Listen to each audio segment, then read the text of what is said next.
I think it was an excellent interview that she gave, very detailed, and some tough questions were asked by ANI, but she gave very good replies and very well thought out, which obviously shows that she's very concerned about what is happening in Bangladesh. And actually, I fully agree with what Sheikh Hasina has said in all the answers. I mean, for example, it is very true that the interim regime led by Mohammed Yunus is not an elected government. It is just somebody that has been imposed. I mean, there was a regime change operation last July, August, and Sheikh Hasina was forced to leave the country because of this large-scale demonstration. And this new regime has been imposed from nowhere, out of the blue. Mohammed Yunus is brought there, and now he is trying to perpetuate his position. I mean, the rumor is that he wants to be the president, and that's why he wants to have an election which will bring a government which will allow him to become president, and so on. So I think that that is a very valid point, that unless the elections are inclusive, unless they're fully participatory, Awami League, Jatiya Party, all these must be allowed to take part in the elections, then you can say that whoever comes, any party may come, but that will be something that the people of Bangladesh will accept. What Sheikh Hasina is clearly saying is that the people of Bangladesh will not accept an election which is not participatory.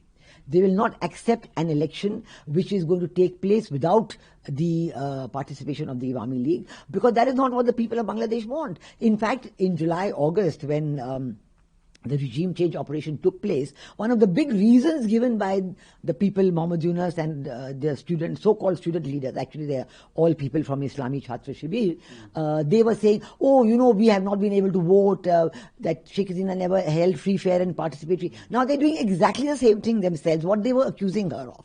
So the people have seen through it.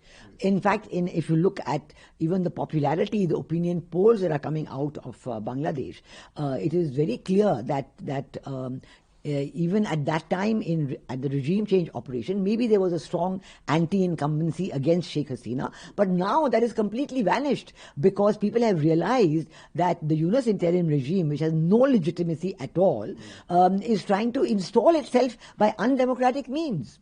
And of course, the economy has gone down, so people are very unhappy with that. So I think that all the answers she gave, even the lawlessness, she spoke about the killing of Usman Hadi, it's complete lawlessness, complete lack of control. And it is really been shown that how foolishly the interim regime of Mohammed Yunus tried to blame India for it.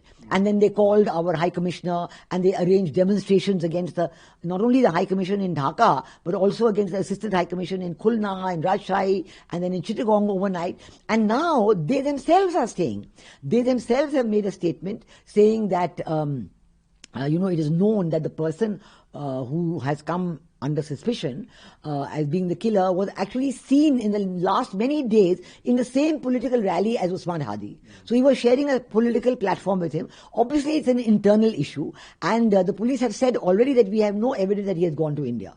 So everything they said to the Indian High Commission is wrong. I think the interim regime of Mohammed Yunus owes an apology to the Indian government, because you can't just make accusations like that.